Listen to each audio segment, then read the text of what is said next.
Hi there, and welcome to Recruiting Masters, brought to you by CanadaFootballChat.com, Prospect Game, and CFC 100 showcases. We have Clint Utley on the show today. Clint was a former U Sports head coach and is the national recruiting analyst and the head of the CFC Scouting Bureau, which develops the CFC 100 and CFC 60 top player class rankings. Welcome to the show, Clint. Thanks for having me, Katie. So, Clint, today we're going to talk about the players who stood out at the CFC Prospect Game showcases CFC 100 combines across the country for the second week in a row. We talked about a few of them last week. We're also going to look at who should be getting those offers in the segment Offer That Guy. We'll also take a look at who our fast riser is. And we'll finish up with CFC's recruiting tip of the day, which is a bit of a polarizing topic.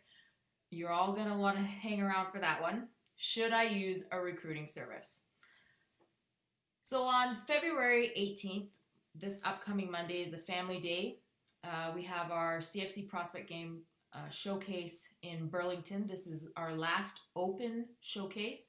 So a reminder to all high school players that this is the last time you can get a chance to showcase your skill and talent in order to try and win a place or get a place at the tryouts happening in March for the CFC Prospect Game. So make sure you register for this event on CanadaFootballChat.com under the Events tab, and be sure to follow us on Facebook, Twitter @ChatFootball, Instagram CFC_football, and YouTube for more exclusive content. So Clint, let's get right into it. Who are some of the players that stood out in Edmonton this past couple weeks? Well, we had a chance to talk about a few of them, 2 or 3 of them last week, but there was more. So we're going to take a look at 4 other ones who kind of really jumped out at the Edmonton showcase. The first one was a linebacker from Lillian Osborne, Sad Mostafa, a 6'3", 185 pounder, who demonstrated during the individual skills that he can move, he can change direction. He got in and out of the bags and over the bags. He looked quite athletic. Big thing for Sed is he just got to add a little bit of weight. Yeah, he did move pretty good, I thought. Yep, he definitely did. He, like I said, Sed's got a really good frame. He's just got to add some weight. Mm-hmm. One of the offensive linemen that really stuck out to me was Cam Friesen from Saskatchewan, a 6'2", 285 pounder, as you say. He is super athletic, and I really appreciated how coachable he is. Yep, Cam is a class of 2021. For the upcoming prospect game, it's going to feature mostly 2020s who were born in the year 2002. So, that being said, there may be the odd 2021 that we actually bring up into the game. Just saying that. However, and I'm saying that just because Cam was the class of 2021. But yeah, Cam did a really good job. He was coachable and competitive. He had a really nice motor. He's kind of got that D-line mentality going in an O-lineman's head. He also did a good job. For being the class of 2021, that means he's 2.5, depending on how you look at it, 2.5, 3 years away. Had a real natural kick slide. He wasn't afraid to jump in with some of the other bigger kids who were going through the one-on-one drill. So, I was totally impressed with Cam. Well, and the thing about Cam, before he got started, they drove in from Saskatchewan, but he was just finishing up or in the middle of a basketball tournament, and so he was going to do our combine and then head back to the basketball tournament. So he had a pretty busy weekend. Yeah, just talking to some kids, you can tell they're kind of mentally tough and they really want to get after it. And Cameron, when he was telling me that he had played one game of basketball, jumped in the car, drove however many hours, was going to do the combine, and he did quite well at the combine, jump back in the car and drive all the way back to his basketball tournament. And hopefully his team would have made the third round at that point. That's the kind of stuff you want to hear as a coach or maybe a recruiter or whomever, that the young man's willing to get out there and just go for it and sacrifice what he has to sacrifice, but still be accountable to all of his different teammates. Yeah, he's a great player. So let's talk about this big burly dude, another offensive lineman, Nick LeMay, a youngster again, class of 2021, 6'2", 310 pounds. From Salisbury. He's quite a mauler. Yeah, and Nick is just that. He's an interior offensive lineman. Yeah, you've mentioned the fact that he's 6'2", maybe even a little more than 6'2" at Yeah, I this think point. so. Yeah, just meeting him, I would say he is now. Hmm. Over the 300-pound mark, and he is just that. Nick LeMay is a classic interior offensive lineman who mauls people. Just from the way you kind of meet him, and he's kind of got that demeanor. He's quiet, but super serious. You can tell he's got a good base. You can tell he can move his feet. And he's still a really young player at this point. But yeah, Nick's going to be one of the top interior offensive linemen in Western Canada if he's not already starting to garner some attention for that, For sure. even though he is in the class of 2021. He is a straight up mauler. Yeah. And another quarterback, there was 3 or 4 really great quarterbacks in the Edmonton Combine. One other one that really jumped out was Anton Amadrad. I think he's putting himself in the conversation for the CFC prospect game. What do you think? Yep. Gauging off of his performance at the Edmonton Showcase, I would say he's definitely put himself in that conversation. Well, one of the big things about the showcases in Alberta were we did get a chance to see the top quarterbacks in the province. Probably got a good look at probably 8 of the better quarterbacks in the province when you think maybe they fell into the class of 2020 and 2021, 2 of them into 2021. But we honestly got a chance to see the quarterbacks we wanted to see in Alberta. And there's some really good quarterbacks for all those coaches out there who are kind of going to be making the rounds and doing their thing.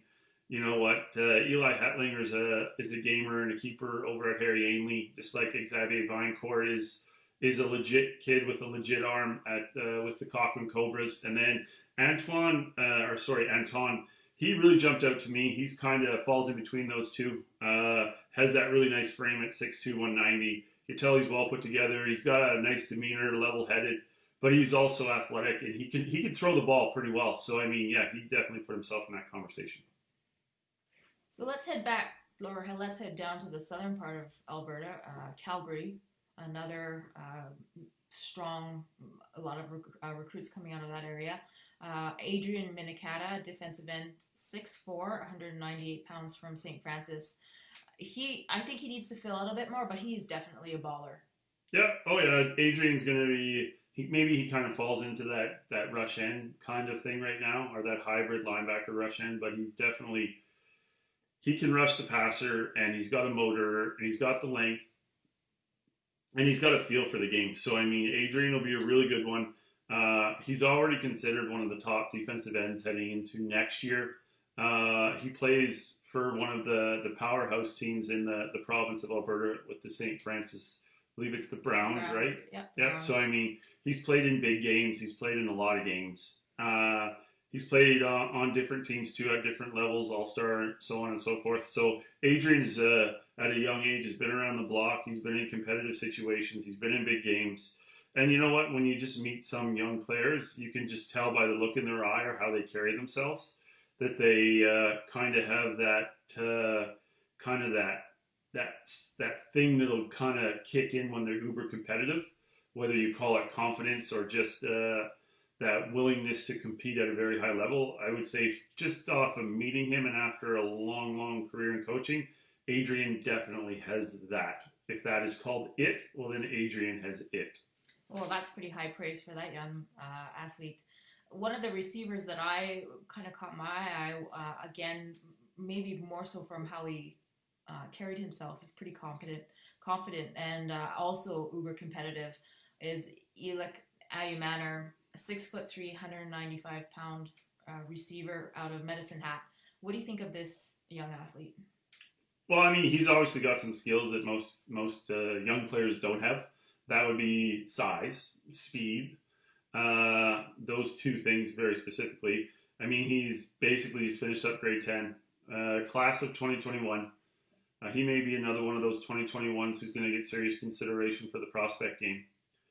He came in at 6'3", 195 pounds. When he walked in, at first, I was excited to actually see him come to the tryout. Yeah, we were. We actually made the point of actually contacting him and making sure he'd be at the showcase. So, but when he came in, I honestly didn't know that was him. I thought it was another younger or another player coming in who was a defensive end. So when you got a grade 10 receiver prospect who enters the showcase and you mistake him for a defensive end, and then he goes out and does receiver things and looks really good doing them, I would say we could probably classify him as a very gifted young athlete. For sure. Let's skip over to Vancouver Island, where there was another big, tall athlete, Jackson Reed, 6'4", 185 pounds, another youngster, class of 2021. We label him as an athlete because he can do a whole bunch of things on the field. Basically, he's your Swiss Army knife. What are some things that caught your eye about him? I got a chance to watch Jackson's tape a year or two ago, and at that point he was labeled as a quarterback. And then I got to see him in the FPC last summer, and I saw him line up at quarterback, but I watched him run the ball and do some other things. And it kind of demonstrated to me that he's very big with a very long stride. He can actually run. So I seen him play a little quarterback, and then I saw him run with the ball as a quarterback. And then I saw him play a little receiver. And then I saw him kick a game-winning field goal in the provincial semis or quarterfinals. And it was not a short field goal either. So I saw him. Well, that was to win the game. That was to win the game against, I believe it was the second, it was against the Vancouver College. So, I mean, that kind of propelled Mount Doug on to a nice little run in the playoffs. So, I mean, I saw him play multiple positions on offense. I saw him make plays at multiple positions. And then I saw him hit a game-winning field goal. So, I mean, those are kind of what sticks out to me. When you kind of see him play our practice or you see him, I would just think that maybe he can start to maybe believe a little bit more in himself and really take advantage of some of the things or the height and the weight and all that sort of gifts that he has going for him and really explode into his senior year, or sorry, his grade 11 year. So moving out of we spoke about a few more of the Burnaby prospects last week. So we're going to head right into Winnipeg. Linebacker Nathan Karabetzakis from St. Paul's, 6'4", 220 pounds. Great frame. You almost think that he should be a defensive end at this point, but I hear you really like him at linebacker. I've seen him play linebacker in a couple of different situations. I've seen him play mostly off his high school tape where he showed that he could play in space. He also showed that he can get on the line of scrimmage and get after it. And he also made a couple of nice plays where he was kind of flowing and he got either downhill into the ball carrier or he scraped outside the tackle box and made a play. So, I mean, I've been impressed with Nathan for the better part of the last year and a half. I've always been impressed with his size. There's not too many young linebackers out there, especially in the class of 2020, who are 6'4", 220 pounds. I think there's like maybe 4 of them in the entire country.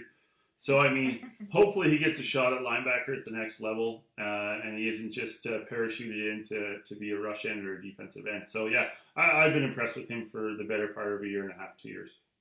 At the rival school, Vincent Massey, we have quarterback Jordan Hanslip, a 2021 athlete, 6', 165. He has a real nice arm and seems to have a good feel for the game. Yeah, I mean, if you watch his film, you can see he knows or he understands the game. That's kind of where I started getting my, critique, or when I started taking a look at Jordan's film. And then I've seen a couple of videos of him throwing some skelly sessions, so on and so forth. And a couple of those clips showed him really spin the ball like it was coming out of his hand. So at that point, I've just kind of become a little more and more interested, and you add on the fact that he's at one of the top schools in the province of Manitoba. I mean, like right now, St. Paul's and Vincent Massey seem to be the hotbed for football in the province of Manitoba. So yeah, Jordan's really impressed me, whether it was with his JV film last year or with some of his most recent videos where you can see him putting some serious mustard on the ball and actually putting it into some tight windows and putting it on the receivers. So, yeah. We had, in Burlington, it seemed to be that speed was the name of the game. Running back, there was a few prospects that were in the 4.5, 4.6, 4.7 area for their 40, but running back Jacob Shuley, 2020 class, 5'7", 165 pounds. He clocked a 4.49 at the combine. Like, what do you say about that? He's just fast, more fast. Pretty much. I mean, you look at the numbers and you're like, oh, he's 5'7", 165, and then you're like, yeah, but like sub 4.5 for those people who've done kind of the combine thing, the testing thing, the train for football thing. You know what? That's a really fast time. So I mean, if you kind of look at that 5'7", 165-pound frame, he's probably pretty thick actually. If he's 5'7", 165, and you couple in the fact that he ran a sub 4.5. So I mean, that is fast. That's really fast. You know, I haven't got a chance to see a lot of film on Jacob yet, but I'm just looking at that and I'm like, you know what? You can use this young player in several situations, whether it be as a returner. Hopefully, he's an outstanding returner with those kind of skill sets. Or you can line him up in the backfield, or you can maybe play him at slot and see if you can get him on some mismatches if he's actually that fast on some really big, slow linebackers. So yeah, I mean, but sub 4.5, that's impressive. In Burlington, again, another linebacker, Cam Durang, 6'1", 210 from Sir Frederick Banting. He looks like he has some solid movement skills as well. He ran a 4.9, which isn't bad for a linebacker that age. He looks pretty athletic. At least that's what we've been told. Yeah, if you talk to some, obviously we have people at each and every of the showcases, combines, FPCs, etc. When we kind of got our report from the Burlington showcase, his was one of two names. There was a couple other names that were thrown at us, but two names that really, really impressed. We've already spoken about Jacob, and Cam was the second one. And for me, just being around football forever and playing linebacker and coaching linebackers, and you know, that's kind of my thing, or that's the thing I've always had a huge interest in, is just learning about linebackers and linebacker play. When I see a young player who's heading into their grade 12 year, so he's the class of 2020, anytime I see a backer at that age group and they're over 6 feet tall and they're over 205 pounds and they can run, that's always something that everybody needs to pay attention to.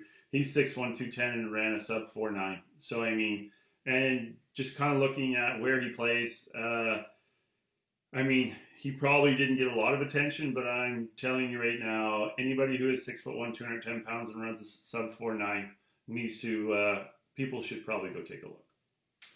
And then in Montreal, for the last prospect that we're going to talk about today, running back Merton Thiagny, 5'11", 168 pounds, plays at College Notre Dame. Again, pretty athletic and seems to be a playmaker. Yep. I mean, when we all look at basically the different provinces and the level of play, so on and so forth, I mean, those top 5 teams in that juvenile league in Quebec, if you're like one of their legitimate players in that one of those legitimate programs, you're probably going to be pretty special. Merton's no exception. I've kind of tracked him for a year and a half, 2 years now, ever since his cadet years. So, I mean, Notre Dame Cactus in Montreal has always been a really strong program. They kind of had a couple rough years there, but it seems like they're getting it back on track. And I think Merton's one of the kind of the key cogs in that. So, I mean, if you're looking for like game breakers and players who are outstanding with the ball in their hands and just have a feel for making big plays, Merton's definitely that. I'd encourage you to get onto that Notre Dame Cactus Huddle page and take a look at a couple of their players, and you'll see some really good football players in that whole conference, or that whole division, which is now folded over. The 1Bs have become the 1As now, right? There was talk of that happening. I don't think that's official yet. But. Yeah. So I mean, Merton's one of those. He had a really good year. So yeah, and I've been tracking him for like a year and a half. So yeah. So some of these kids are going to find their way onto the CFC 100 player class rankings in these next editions that will be released this week and the upcoming weeks.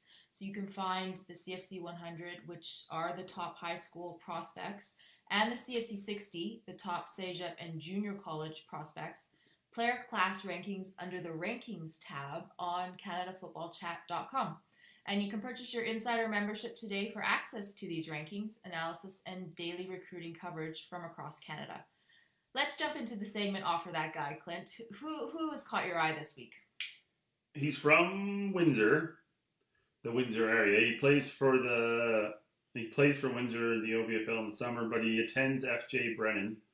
Dante Daniels is his name. He's a 6'5", 210-pound athlete who played really every position on a football team you can outside of maybe playing on the offensive and defensive line. He lined up at inside receiver, outside receiver. He lined up as a defensive back.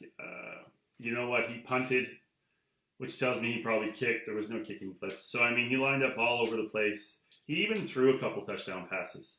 So, you know what? You take all that in. You see him run in space, and you're like, he sure doesn't look like a big, awkward 6'5", 210-pounder from the class of 2020. He actually looks pretty smooth. So, I mean, it's his height and his weight that really jumped out at me. And the fact that he played multiple positions all over the football field on offense and in the defensive secondary, and he punted. So, I mean, I look at those things, and I'm just like, somebody needs to take a long, hard look at this young man and offer that guy. I think we'll get a chance to see him at the showcase in February, and then we'll see how it goes probably in March. And then the fast riser you have is a younger athlete, class of 2023, Elijah Hartley. You don't usually delve into this young of a player, so he must be pretty special. What's going on with him? You know what, Elijah? I watched this film last year I watched this film 2 years ago, Pickering, when I don't even know how old he was then. And then I watched this film at St. Mary's. And then recently I saw some clips of him in some Skelly sessions doing some other stuff, and dare I say it, 7-on-7. And I honestly thought I mistaken it, I thought he was at a combine, and I thought he was competing against players his own age. And it turns out that they were 2 years above him. And he was literally, like, he was beating people, and he was beating them badly. And I'm pretty sure that this event was across the line in the United States, so it looked like there was a lot of players there, and there looked like there was a lot of people there, so I'm pretty sure he wasn't going against, dare I say it, chopped liver, but he was demonstrating, like, some great short area quickness, his ability to actually put his foot in the ground and separate from people, and he was just getting open. And when I say getting open, I don't mean getting open like the quarterback put the ball on him and it was great timing. Like, right. He was open by 3 to 5 yards on every single play just because of the way he was stemming and the way he was setting up a DB and just the way he was getting in and out of his cuts. Like, he was doing it like he was an older player, and it really caught my eye. And so at 6'1", 160 already, class of 2023, I mean, a young player, like we've said, how much do you think that he's just starting his growth, or do you think he's reached his ceiling, or where do you think that this kid is in his whole, I guess, physical development? Well, I'm hoping the class of 2023, I'm hoping that he's just added his post-grad year on already. Oh, okay. So, I mean, if not, well then, good for him. But at 6'1", 160, you would kind of think, hopefully, if he's that young, that he continues to grow and kind of pushes over that 6 foot range. And if he doesn't, that's not a big deal. He's still over 6 feet, so that's still that's fine. That's where you need to be.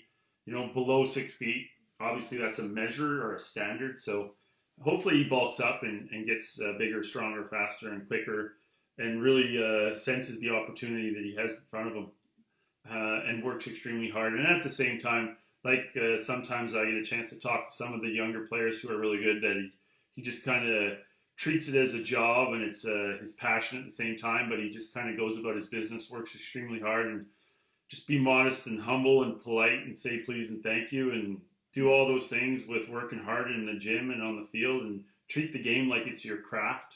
I mean, I tell some young players nowadays, and sometimes an parent will get grumpy with me, that football is no longer a sport. Football is now a lifestyle. So if you treat it the right way, it may give back to you things that you could have never imagined. So I kind of put him into that window. Well, let's keep our eye on him for sure. So this is we're going to talk about our recruiting tip, and it's should I use a recruiting service? So this topic is very polarizing, and it is highly individual. So just to put out there right away, CFC is not a recruiting service. We do advocate on a player's behalf, but we are not a recruiting service. So We got no skin in this game. So let's just talk about there's good ones and bad ones. The good ones truly do want to work with you for the best possible outcome. I find that their interests are always, or your interests should be always put first, and you're not going to break the bank for results. They also won't oversell, and they won't use the high pressure tactics that you see with some of the companies, not just in recruiting services, but just in people who sell in general. And then, of course, you have the bad ones, and we've heard many nightmare stories. There are quite a few of them out there, and they can be easy or hard to sniff out. So we've come up with some questions, and I'm going to get Clint to kind of go into a little bit more detail about these questions. But the combination of, I find, well-meaning parents, naive athletes, and high emotion can be a recipe for disaster. So, Clint, what do you think that parents and athletes, players can do in order to get the best possible outcome for their future? You know what? Here's the things that I see. Well, I'm going to talk about how kids will get noticed, and then we'll kind of work our way backwards from there. If you want to get noticed, okay, if you're at the right program, you'll get noticed. If you play in the state or the provincial final every year, you'll get noticed. If you have a high school coach who's completely plugged in with the university coaches at every level, then you'll get noticed. All right. If you play in a big market, and when I say big market, I just mean a city where there's an interest in football, you'll get noticed. Places where you're not going to get noticed is if you play at a small school, you play on a bad team. Your coach has no idea what he's doing, right? Those things happen. And then how do you kind of help yourself when you're in that situation? And you can help yourself the following way. You can make sure somebody shoots your film and you make an outstanding highlight video. You can make sure you send it off to everybody. You can make sure that you go to a combine or a showcase or somewhere where you can demonstrate that you have a skill set that makes you different and or more appealing than others. Okay. Third thing is you can go to a summer camp and run a ridiculous time, or go there and light it up in the positional drills and then run a ridiculous time, or run a ridiculous time then light it up in the position drills.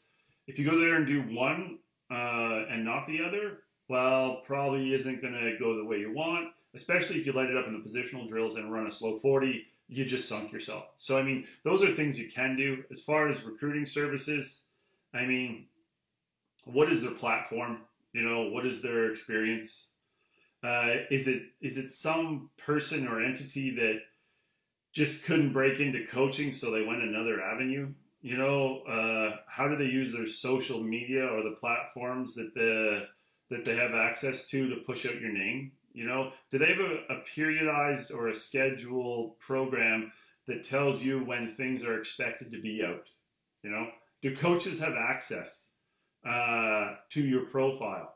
Do they have access to your video?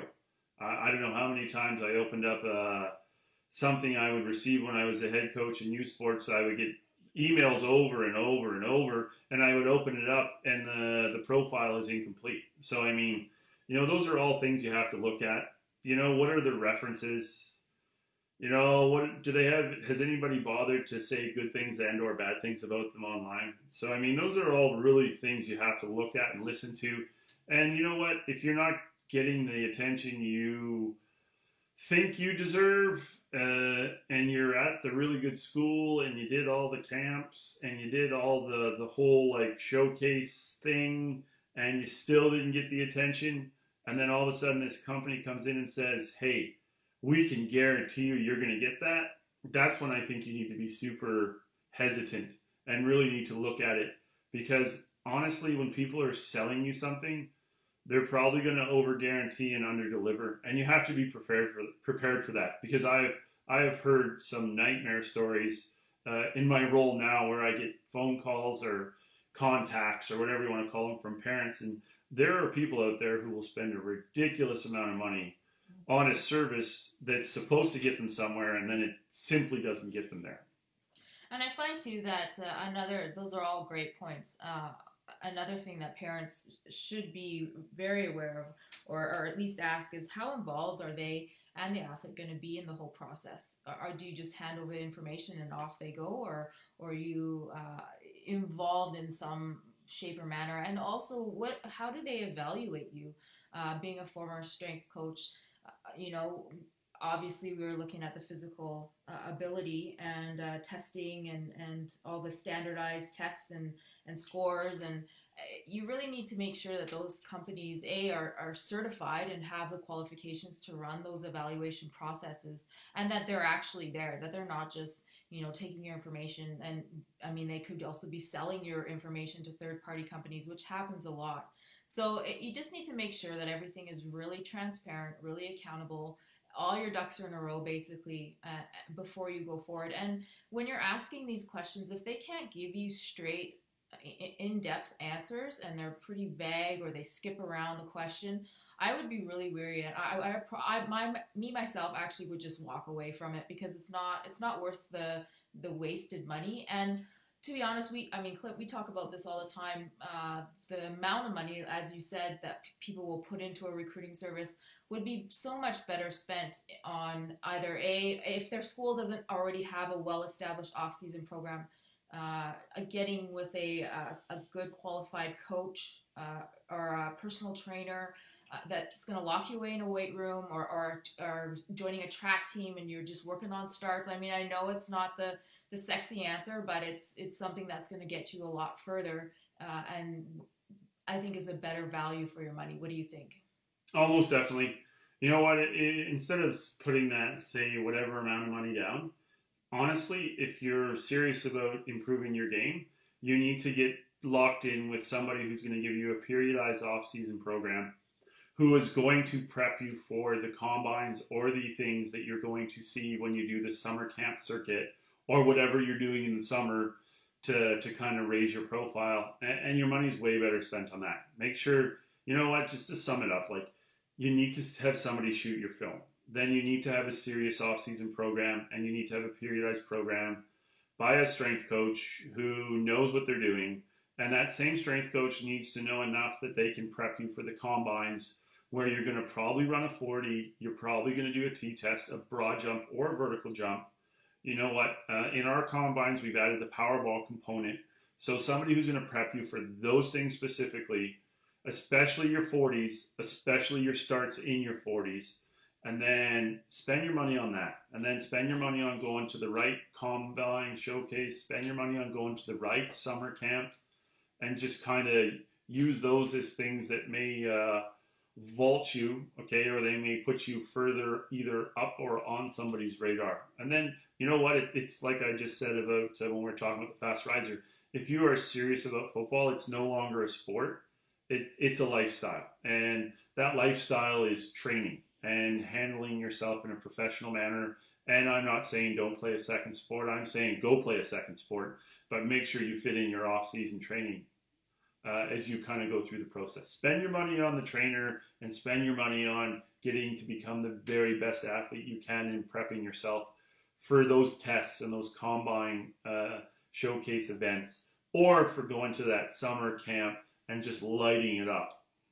So something that you don't have to spend money on, and you can start right away, a really small little, or something that will get you going and starting to get your name out there, is you can upload your film on CanadaFootballChat.com for free, and we will, once it's uploaded, we will tweet it out for you. No problem. After that, you'll probably get prompted for one of our writers to do a player article on you. So that'll go out as well. And, just being a part of your recruitment process and putting the energy and the time in, it's going to get you a lot further than, maybe someone else is promising you.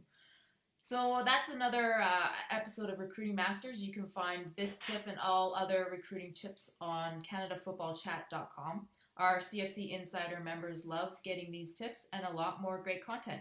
So don't forget to purchase your CFC Insider membership today on CanadaFootballChat.com. Thanks, Clint, for being on the show today. Thanks for having me. All right, thanks for listening. Have a great week, everyone.